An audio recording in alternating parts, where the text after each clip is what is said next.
Jangan lupa subscribe channel YouTube TVRI Bengkulu, like, komen, dan nyalakan notifikasinya.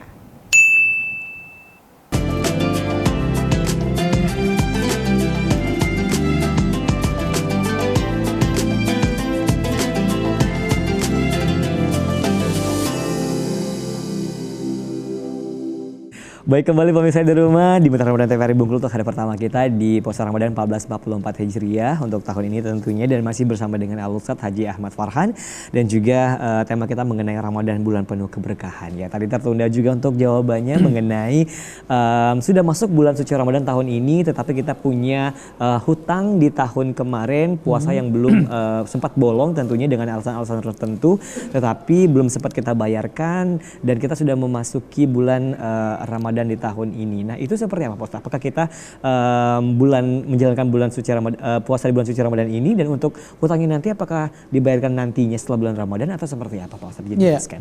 Jadi ketika kita sudah sampai di Ramadan tahun berjalan, maka kita mengerjakan puasa di tahun itu. Artinya di 1444 Hijriah kita berpuasa sejumlah bilangan bulannya. Tahun ini dimungkinkan ada yang 29, ada yang 30 hari. Karena isyaratnya juga secara ilmiah, lalu dari berbagai referensi atau pandangan-pandangan dimungkinkan satu Syawal tidak serentak. Artinya nanti ada yang berpuasa 29 hari, ada yang 30 hari. Maka ya tugas kita sekarang menjalankan ibadah di tahun ini.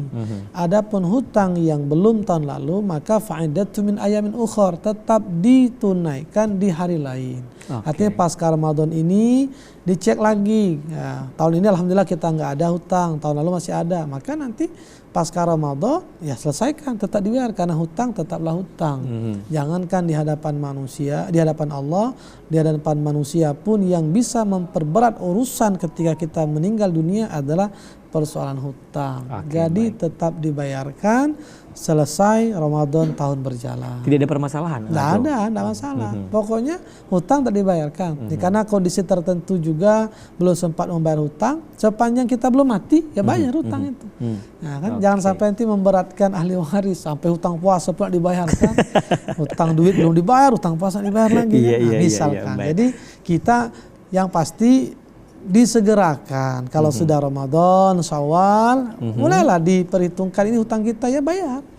Ya, minimal biar auranya tetap terasa, enggak berat. Membayar puasanya itu di hari Senin dan Kamis, karena di situ lazim orang umat Islam berpuasa sunnah. Jadi tidak perlu nampak kita aja yang puasa, alasan berat yang puasa dewean, tidak. Karena susah menumbuhkan rasa untuk puasa pada saat bulan-bulan biasa itu. Makanya agar tidak terlalu berat, fibersnya tetap terasa ya. Ketika Senin Kamis ya berpuasa, atau Ayyamul Bid di setiap tengah bulan itu 13, 14, 15 dia berpuasa. Ya nggak banyak, kalau kita laki-laki ini kan biasanya paling berapa hari lah sakit. Kalau perempuan memang ada masanya dia datang bulan. Tapi tetap saja hutang ada hutang. Jangan urusan dengan manusia baik kita bercepat minta bayar hutang.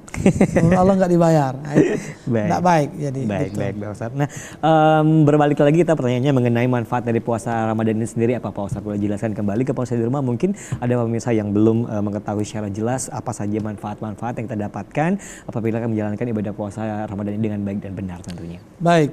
Secara secara rohani ya, tentu puasa ini kan melatih kesehatan jiwa kita, memperbaiki emosional kita yang selama ini mungkin kita mudah marah.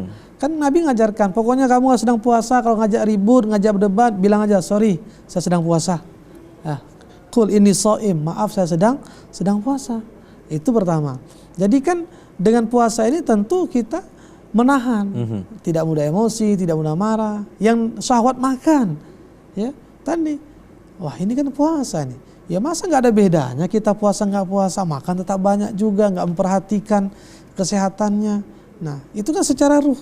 Nah, belum lagi disiplinnya, ketundukannya. Kayak tadi puasa ini kan urusan kita dengan Allah nih. Tapi kalau kita yakin dengan puasa ini akan melatih jiwa kita lebih positif, lebih baik, kita tidak peduli ya bahwa ditengok nggak ditengok, Allah Maha tahu, ya kan? Bahkan kita membohongi diri sendiri, Allah pun tahu. Nah, kalau nggak puasa mungkin kebiasaan bohong aja bawaan. Nah, itu kan jeleknya kita. Dan dengan puasa ini kan jadi terapi. Tentu dengan terapi ini, insya Allah, ketika ditanya apa tandanya bahwa kita berpuasa itu berhasil, ya at-taghayyur ma baina qabla wa ba'da. Antara setelah dan sebelumnya berubah enggak? Nah, itu tanda bahwa puasa kita berhasil. Kalau enggak berubah, berarti bermasalah. Lah iyalah, setelah Ramadan ngulang lagi balik ke awal. Iya. Balik ke setelan pabrik atau istilah kalau di sepak bola itu. Berarti puasanya belum berhasil ya Pak Ustadz ya? Ya, tandanya kayaknya nggak berhasil itu. Kalau kayak sama pertanyaan haji, Ustaz, apa tandanya haji itu mabrur? Ya berubah. Apa? Ya selama ini nggak pernah ke masjid nggak? Gimana kok? Pak Haji kok nggak pernah ke masjid? Ambokola sudah di kemarin Masjidil Haram kan samu 1000 kali, kan salah juga. Masa karena negara sholat di Masjidil Haram kemudian nggak lagi sholat berjamaah di masjid? Lalu kemudian Pak Haji, kok masih main song sampai pagi sih? Harusnya kan ya kurangilah, berubahlah. Walaupun mungkin katakan enggak masalah sih main song. Ya cuman kalau mubazir, kalau banyak waktu yang dibuang lalu bahkan mungkin akibatnya jadi judi kan mudarat juga. Iya, baik. Nah, itu secara ruh, secara jasmani tetap puasa itu pasti menyehatkan. Kenapa sehat? Karena badan kita dilatih, direm sehingga organ ini kan banyak istirahat, tidak di-push. Kalau nggak puasa kan tidak lita-lita badan. Pokoknya pencernaan tuh kalau bisa bicara dia ngomong jadilah pulau lita amboko. Banyak nian kamu nih makan jam 8 miso, jam 10 soto, jam 11 bakso, segala dimakan. Jadi enggak, akhirnya terjadi pelebaran, pembengkakan, kemajuan, capek kan badan. Kegendutan. Iya, kemajuan GSP, gapui sekitar paru, itu enggak nyaman. Makanya dengan menata makan, dijaga, jadi betul sehat. Secara sosial kita peka, ya merasakan kesulitan orang yang kemarin nggak pernah merasa, akhirnya kita menikmati. Oh iya, kalau puasa tuh begini loh. Gimana ketika orang yang capek, yang mereka sakit, mereka yang miskin, mereka nggak bisa makan. Kadang ada satu pertanyaan ini ada satu konten yang mungkin walaupun dibuat tapi menampar kita.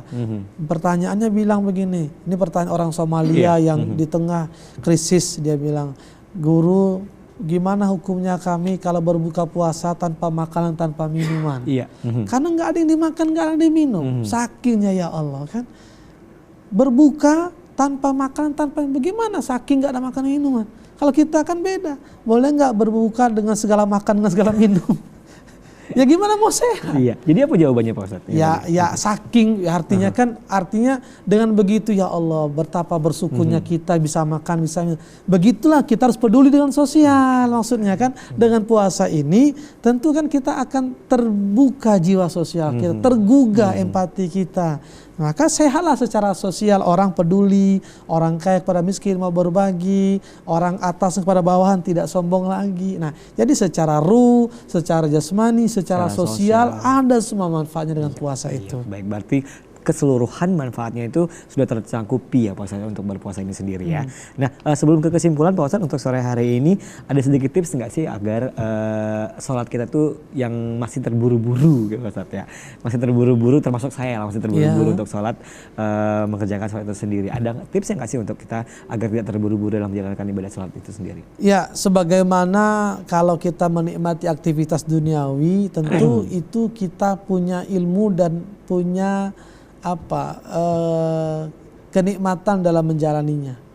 Seperti misal, kenapa sih orang yang suka bola dia tidak peduli kapan waktu, berapapun biaya sepatu, jersey. Kenapa? Karena dia ngerti nikmatnya futsal, apa itu futsal. Kenapa ada orang hobi melihara burung, ngikuti lomba burung, beli mahal, ngasih makannya lebih banyak duit untuk burung pada untuknya sendiri. Iya, saking. Nah, begitu pun sholat harusnya kita nikmati. Bagaimana kita bisa nikmati sholat? Kita pahami apa itu sholat, kenapa diperintahkan sholat, apa hakikat sholat. Lalu kita baca betul fikihnya sehingga kita tahu yang dibaca itu apa. Lihat terjemahannya. Nah, jadi kan ketika kita menikmati bacaan, paham apa yang dibaca, insya Allah kita kayaknya nggak mau deh cepat-cepat itu. Kayaknya rugi nih, ya kayak kemarin lah ada di negeri Wakanda konser itu kan, kayaknya nikmat semua orang itu, dinyanyiin semua dengan segala pirantinya. Emang dia siapa sih? Dengan bayar 3 juta, 4 juta, tapi sakingnya itu urusan dunia yang begitu aja. Nah apalagi sholat, yang dia punya manfaat luar biasa dunia akhirat. Maka tentu bagi pemirsa, baca fikih sholatnya, difahami apa yang kita baca dalam gerakan sholat. Kalau itu kita ngerti, insya Allah yang kemarin terburu-buru, tergesa-gesa, insya Allah akan berkurang. Bahkan kita akan menikmati sholat itu. Ya kalau satu waktu 5 menit, 25 menit cuma dalam sehari. Sementara masih ada 23 jam 35 menit. Oke. Nah, kan begitu. Baik Pak Ustadz, silakan dengan kesimpulan kita sore hari ini Pak Ustadz mengenai tema kita yaitu Ramadan bulan penuh keberkahan. Baik pemirsa TVRI Bengkulu, sebagaimana disebutkan di awal, maka keberkahan Ramadan itu dengan banyaknya kebaikan, bertambahnya kebaikan untuk kita. Yang ketika sunnah seperti wajib, yang wajib dilipat gandakan, di mana semua potensi itu bisa kita dapatkan asal kita mau mengerjakan. Akan sangat naif dan merugi bagi kita yang Allah hadirkan bulan mulia dengan segala kebaikan-kebaikannya, kita malah biasa-biasa saja atau tidak ada keinginan untuk memaksimalkan. Yakinlah bahwa ketika Allah sudah menghadirkan Ramadan, berarti Allah pengen kita itu hambanya memperbaiki diri, menambah amalan, atau Allah memang pengen kita semakin dekat dengan Dia, sehingga nanti semua itu pada prinsipnya akan kembali kepada kita. Karena Allah Ghani tetap maha kaya, Allah Hamid tetap terpuji, Allah Akbar tetap maha besar. Yang butuh pujian, yang butuh asupan, yang butuh pengakuan itu kita, bukan Allah. Akan sangat merugi ketika bulan Ramadan yang mulia kita tidak mendapatkan berkah-berkahnya. Semoga kita semua diberikan kesehatan, kekuatan, kesabaran sehingga bisa maksimalkan seluruh rangkaian amaliyah di bulan yang penuh keberkahan. Amin ya rabbal alamin. Amin, amin, amin ya robbal alamin tentunya ya. Ada beberapa tentunya yang dapat kita ambil pelajaran untuk sore hari ini mengenai keberkahan-keberkahan di bulan suci Ramadan tentunya, dan dapat kita ambil juga mumpung masih hari pertama untuk bulan suci Ramadan di tahun 1444 Hijriah kali ini, kita dapat bisa menggali pembelajaran yang lebih baik lagi, dibaca lagi tentunya apa-apa saja yang mungkin bisa membatalkan puasa ataupun juga hal-hal yang mungkin bisa menambah juga untuk ilmu pengetahuan kita mengenai puasa itu sendiri agar puasa kita tidak sia-sia ya Pak Ustadz ya.